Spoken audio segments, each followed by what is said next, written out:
Hello, my name is Michael Berger, and I have an associate's degree in mechanical engineering and a bachelor's degree in digital science. I have a certificate in AutoCAD and cybersecurity. I work as a student IT assistant at the University of Akron, a math tutor at Stark State College, SMT operator at Airborne Electronics, and as a student team leader at Kent State University in the Federated Desktop Support Department. And my name is Gregory Hess. I have a bachelor's degree in digital sciences from Kent State University. I have a Test-Out Security Pro certification, as well as numerous certifications through LinkedIn courses. I've held numerous IT positions in end-user support across Kent State, Beechwood Systems, and Northeast Ohio, and in my local area, in local town of Northeast Ohio, as I reside. And I'm en route to a rotational in Brooklyn, Ohio, this coming summer. As of February of 2023, I reside at a business analyst position in my current company in a bank in the Ohio area.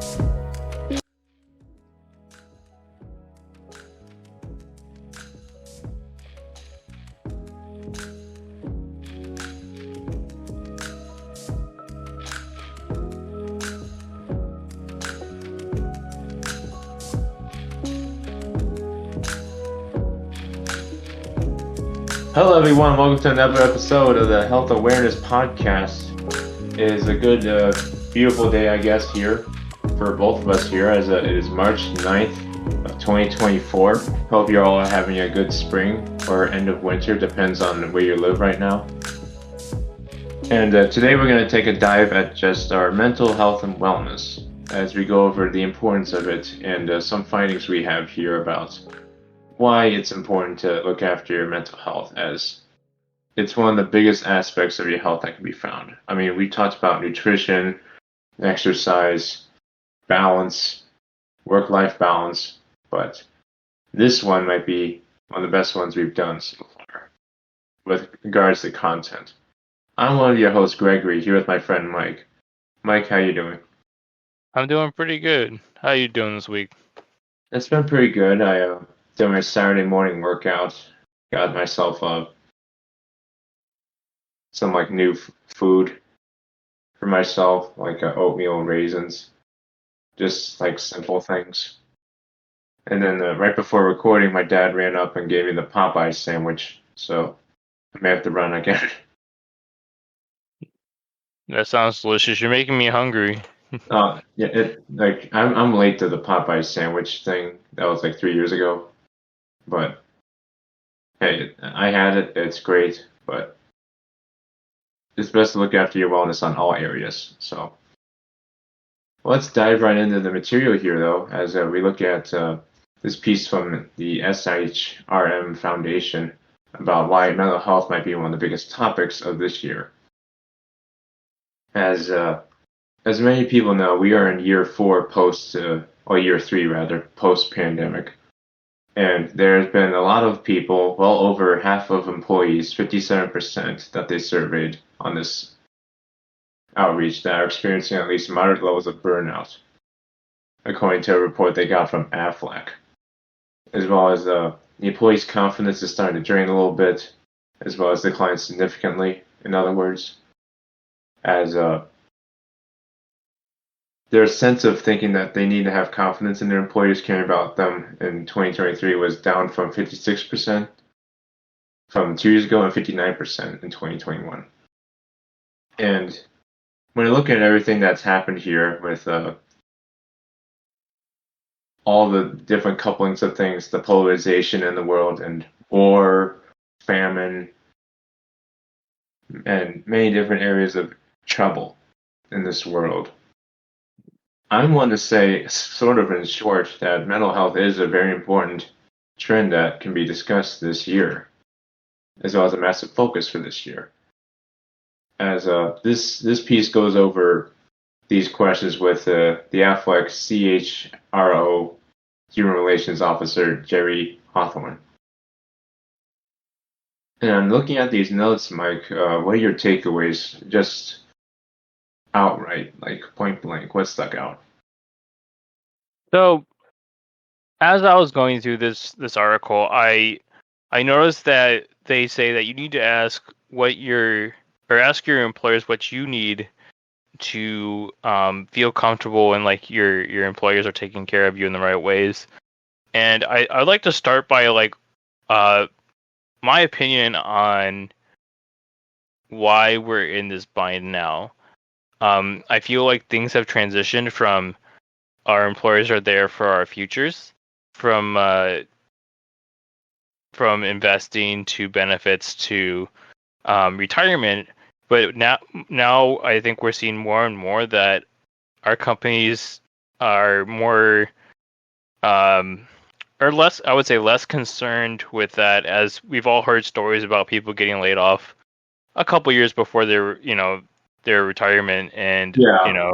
them not having enough money to retire, and being like 5 or 6 years off that retirement. They're out looking for a job and having no luck, and all these people are coming back into the workforce, and it's just a total mess. With how competitive it is, like I know that my dad got laid off a couple years before he retired, Oh, and he had to take a couple odd jobs that just um, were a bit like far beneath him, and he talked about how stressful that was, how different the hiring process was, how it's just like it can be very stressful. So like first of all, it's stressful for you before you get to the job. Like you're filling out pages and pages of applications and you're getting all this rejection. yep. And then once you get into the workplace, um you're concerned about your mental health now. Like you're concerned, like you're not even thinking that far ahead, because your mental health now, you're like, if I lose this job, I have to go back out there and work my ass off to find another one. So it's because it's so hard and so competitive right now. And so I feel like that's a kind of starting place from where all this stress comes from, all this this Negative transition to mental health in the workplace. Mhm. So there definitely needs to be something that the workplace can do for us, whether it's um, just making us feel comfortable in the work environment, whether it's exercise rooms or uh, some other form of benefit in the workplace that makes us feel comfortable. Because I would say that's one of the big ones for me is I not only mental health is important to me, but physical health. Um, Going out there and be able to get some exercise and eat right. So anything that would support those in the workplace is just a big benefit. So that's something I would talk to my workplace about, and I've talked to them and said, hey, look, this is the future. We need to get whatever it is, just a program going about, even if it's over our lunch break, just helping people get active. And that's what I would do in my workplace. Greg, do you have any ideas of what would you do? What would you speak up about in your workplace to move things forward and make you feel more comfortable? Thanks for asking. Because you had a lot of good points there regarding the state of things, and I kind of answered that with something that I'm kind of mirroring from Hawthorne's comments in this article here, where there's so much negative pressure with to kind of name some things. Again, geopolitics, war, the election coming up in November. You have again, gas is high. Even something as little as I gotta bring home food, but most of it's gonna be spent on gas and the food, not on the house and the rent. And that's like an obvious thing. There's ways to sort of try to manage that, but that can always not everyone can have that way to sort of make that happen. So my answer to that is just the first step for employers to kind of stop this negative pressure that's being felt on their employees is to just be transparent about that. Like, I work at a corporate bank, and they've been pretty cognizant of mental health and having the ability to help people thrive in stress and wellness and being aware of that with PTO options and stuff like that. Like, I think I'm trying to remember this off the top of my head here. I think we get 6 free sessions with people to talk about our mental well-being.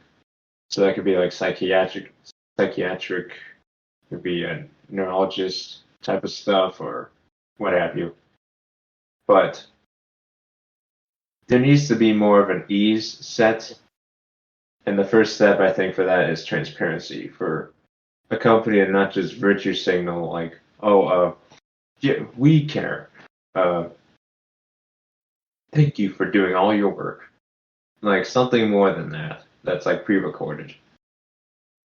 Like have benefits and programs out there to help your staff, be it you're a boss of 10 people or 20,000 people or something in the middle. Or even in a small scale, like your family, your child at home's depressed. Tell them to exclaim, like, we're all friends here. Tell me what's going on. Right. And I think the comfort to share that, or to share that you're struggling, to share that you need these benefits or these programs in place, or just being able to bring this up with your supervisors or the whoever's in charge of being able to, like HR, whoever's can implement this in your company would be a big plus and something we need to move quickly towards. Because like I feel like a lot of workplaces put this pressure on their employees, and they're kind of like, keep your head down, keep doing your work, don't worry about your health. Like that's kind of what it feels like sometimes. Well, yeah, many places are still about the bottom line. Exactly. Quarter 1, 2 earnings, like quarter 1 just ended for some people. So I imagine the amount of weight that has been put on people for that stance. But sometimes it can just be as simple as companies that, let's say, have the benefits, help people navigate through it, as Hawthorne puts it from Aflac. Because that can be overwhelming and make it worse, as to just figuring out how I can make use of what this my employer has. Like something as simple as a walkthrough can help even a little bit. Agreed. Yeah, just being able to navigate your benefits is something in itself, and having a competent HR department that can just talk you through it is definitely a plus. Yeah, just a way to like translate it over. Like it shouldn't be 20 pages of rigmarole on how to just take a day off. Like if you need a day off, it should just be as streamlined as possible. And if not, if you think it's like 4, 5, 8 steps, make a walkthrough for it. If you're an HR rep out there, you are doing great work. We just need you to help translate some things to these people that have many different backgrounds and lifestyles and diverse changes in their life, be it race, nationality, sexuality, or even just class. Like, how's a poor person who has to work for this employer supposed to get benefits? Or then some. That's just an example. But on the topic of, I'm sorry, I didn't mean to cut you off there. Did you have more to say on that? no, it's just you just want to make sure that if you're an HR rep out there, we know you're doing hard work yourself. We just want to make sure that things are translated as best as possible, as both Hawthorne here and we at the M&G production studio can attain for. Agreed. And I feel like there's more and more complex systems to, if you just want to take some PTO off, or hey, I need this day off or whatever. I feel like there's more and more complex systems than there used to be. Like I remember my best interaction at this one company I worked at. If you needed time off, you just write it down. Like they literally had like a pen and a clipboard hanging on the wall. near the office of the supervisor. Okay. And you went up, you wrote down what day you need off, your name and the date, and like then they would I think they check it at the end of the day. Every day they check the clipboard. Yeah. And then the next day you went in, if they put their initials next to it, means you could take that day off. Right. Right. It's just kind of So it was a simple system, and it shouldn't be like a huge process. As long as you can get through it easy, I feel like yeah. that's kind of the goal. Yeah. It's all about just the awareness of it and just having people to just be transparent at the very base of it. To just say, hey, workers, tell me your problem. For lack of a better way to phrase that right now.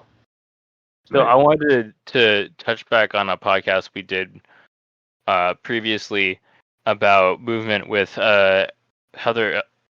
Heather, she's been in a couple times on our podcast, and our previous one was about movement, and she talked about this book called was it called Sitting is the New Smoking, or is that just a quote from it? I can't remember. I think that's the book title. Okay. But yeah, so one of the things I've seen be implemented over the years in workplaces are these standing desks.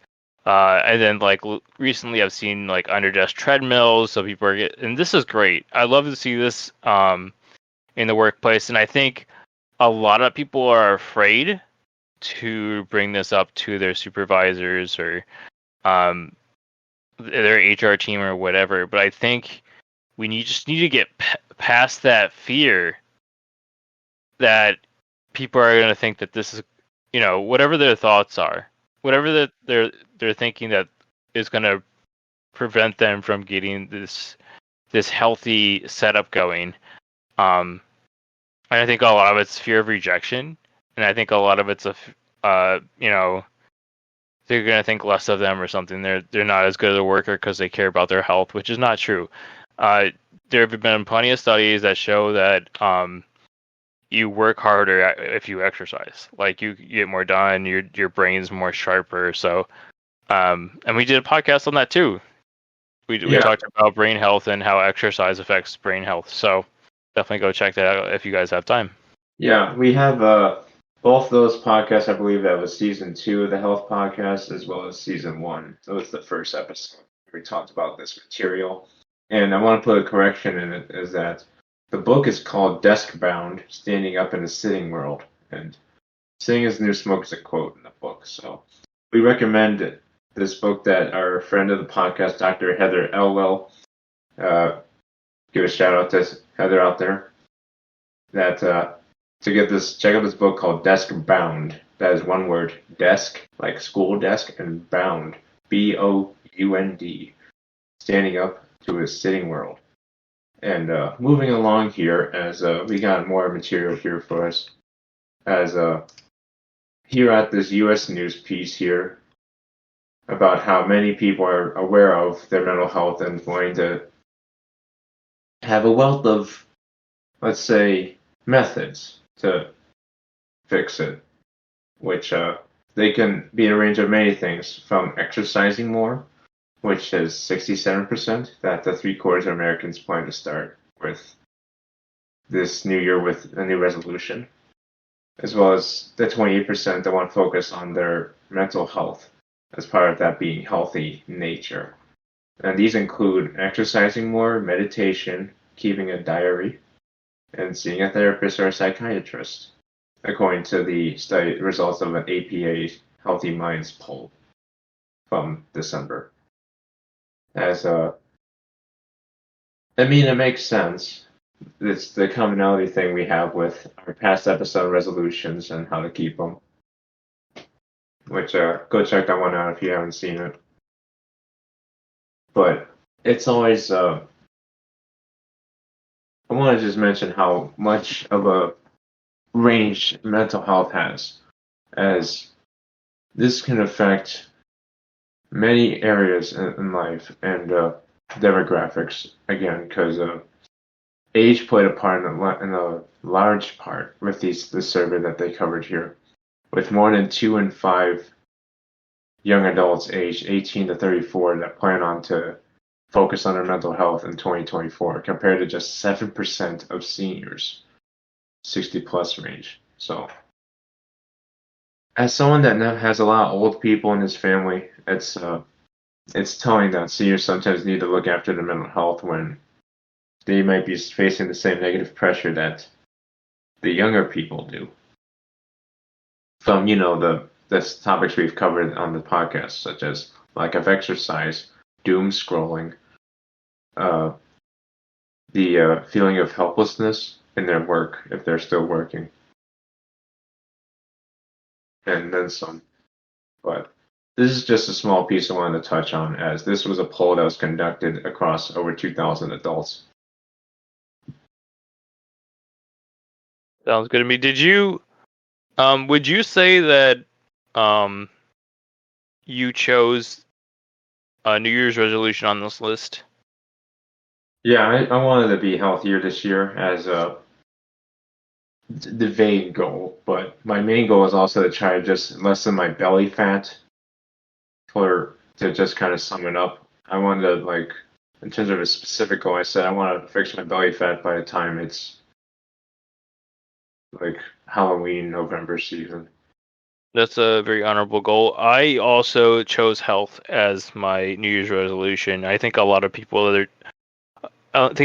people did too.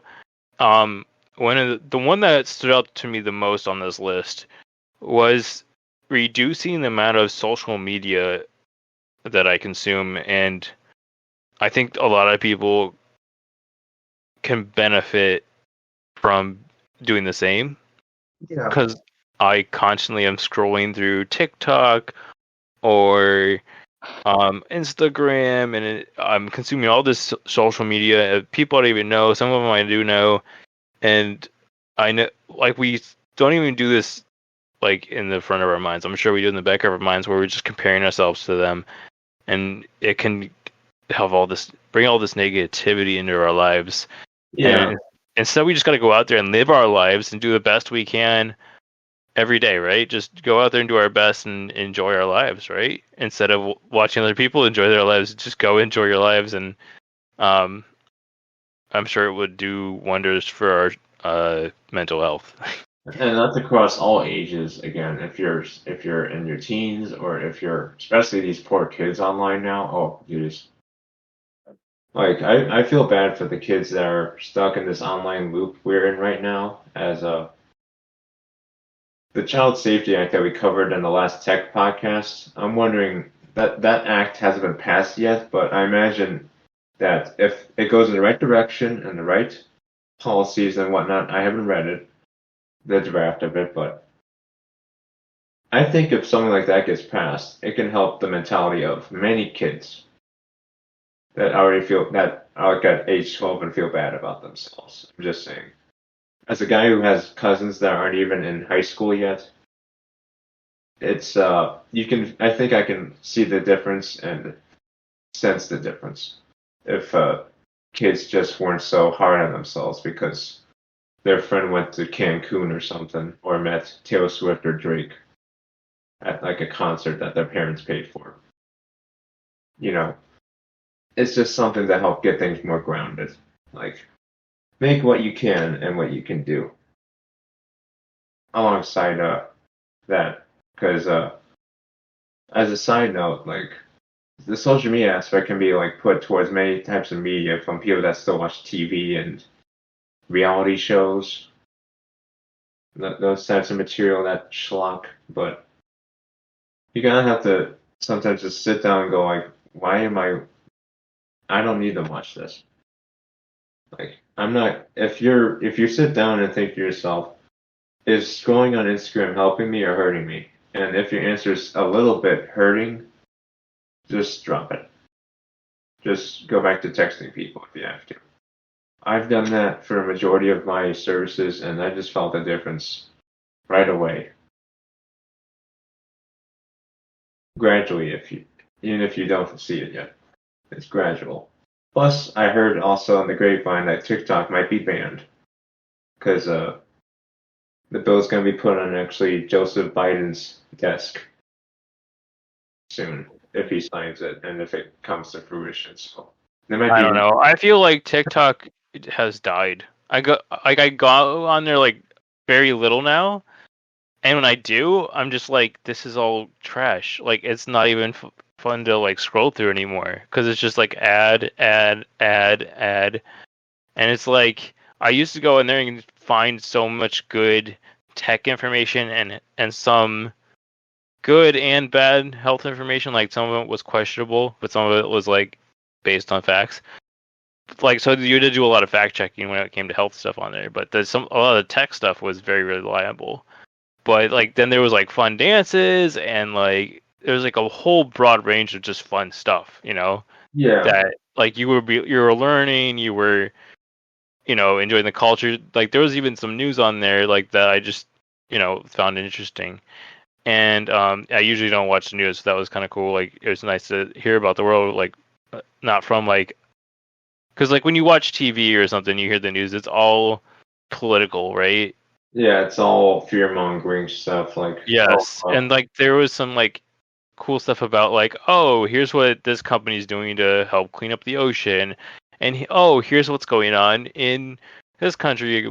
So it was informative, and there was like it wasn't like all negative stuff. yeah, Now it's just like a bunch of negativity, a bunch of hate, and it's like I don't even want to use TikTok anymore because it's just not good.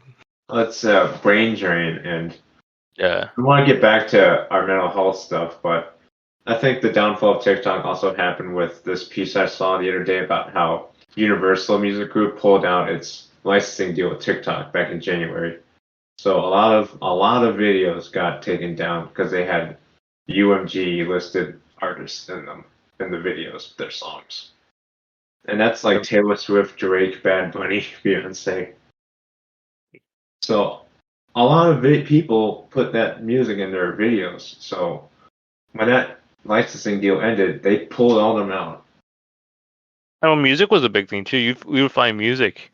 Like there Yeah. was like entire artists that started off of TikTok. Yeah, and there's people that have discussed about that, and I recommend you look up online discussions about that. I think Fantano has a good video on that. But moving on from there, if you want to look at more pieces like that, again, that was at usnews.com, and all of our sources will be at the description of all of our videos and content. And lastly, we want to showcase a video we had watched on the state of things of health with our another person we like to cite in our videos, Dr. Mike here on YouTube. And he went over this interview with Dr. Let's see if I can pronounce this, Dr. Ali Matu. About This video is almost 3 hours, but it's all really good, very informative topics in there. As it always is with Dr. Mike. Whenever I listen to something from Dr. Mike, it always has quality content. yeah, and it's all in good informing and entertainment. Well, not entertainment, but I'll call it entertaining. It's Need to know. entertaining and informative at the same time. Yeah, infotainment. Infotainment, I like it. Not infotainment in the way that mainstream news is now, but infotainment like I'm actually learning something and they don't make me want to cry. Anyway, to go with takeaways video, it went into many different topics from the differences in healthcare and the discrepancies with that, as well as BetterHelp, everything going on with BetterHelp, where again, there's been if you haven't been aware, BetterHelp is a service like an application or a service you can get online on your computer where you can pay for an anonymous or sometimes listed therapist to come help you with your trouble that you're facing both either mentally or in your life. And the video went over the breakdown of why we are at this point where BetterHelp is sometimes these people's only solution, even though we have controversy surrounding it. I've never used it personally, but I haven't either. I've seen all the commercials and ads and stuff on like YouTubers like it. YouTube or whatever, and like I don't know, something about like getting help online doesn't appeal to me. And you I feel like you you want to, if you're trying to get help with something emotionally, I feel like your best bet is sitting in front of someone so they can see your facial expressions. Yeah, and just your mannerisms, just to help get the right translation of your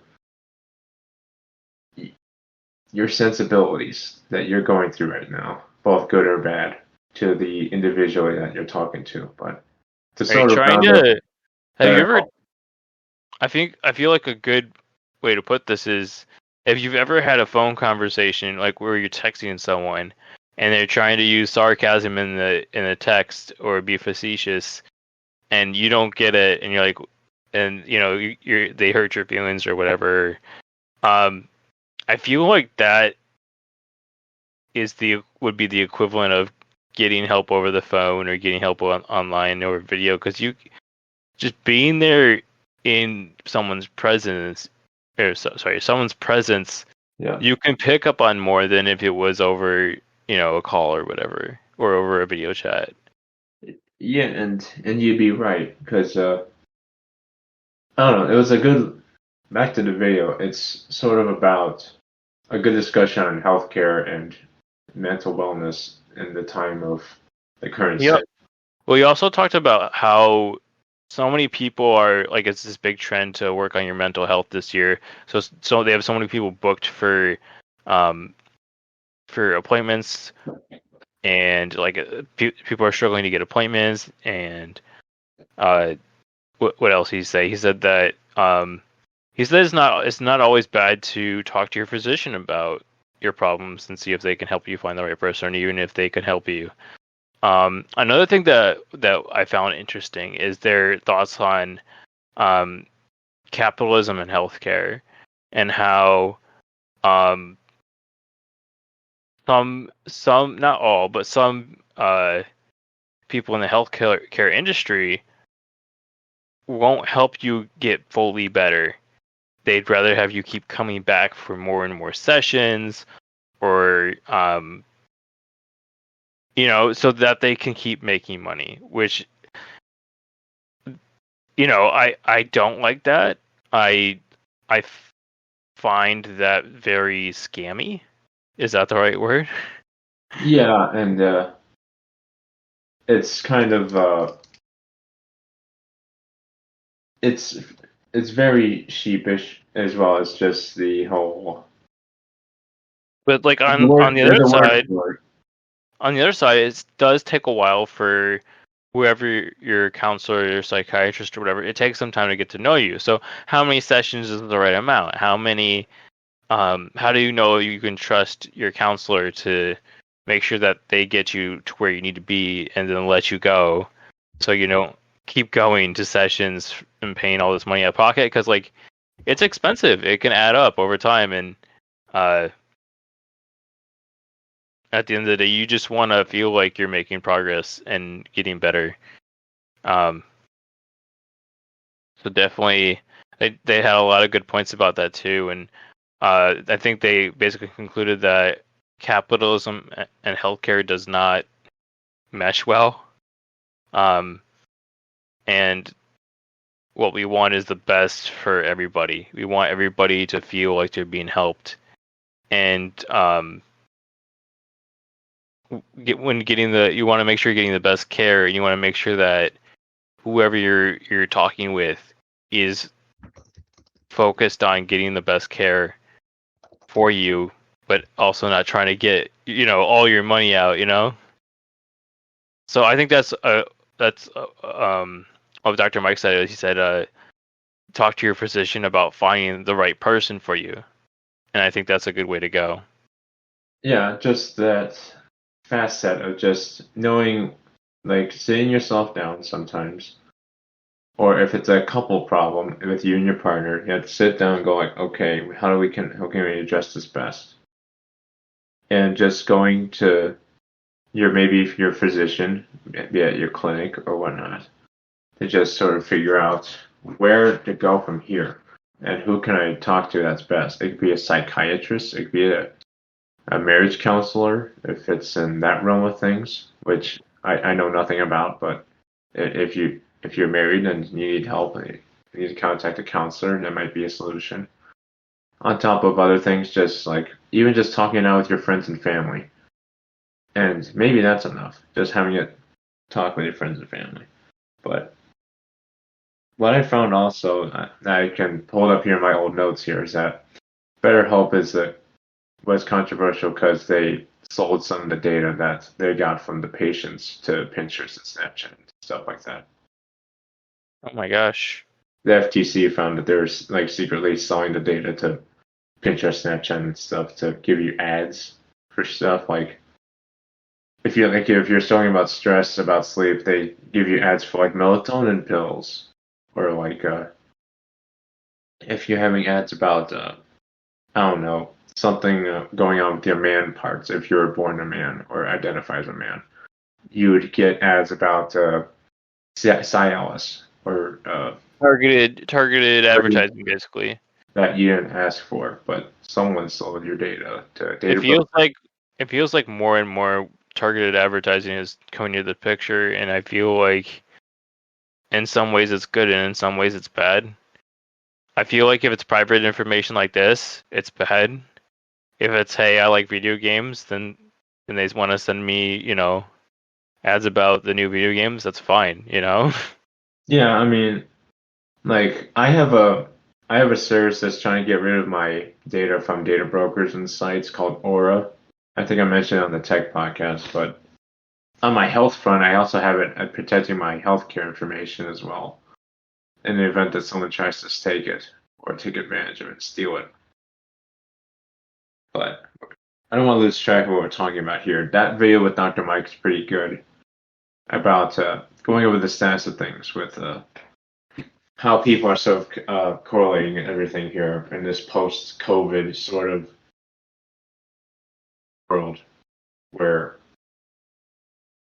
everyone's just trying to make it by, and we all just need to sometimes just turn out the noise, turn off the social media, put down that donut and eat an apple, and just look at how we can go from here and not stop comparing yourself to others.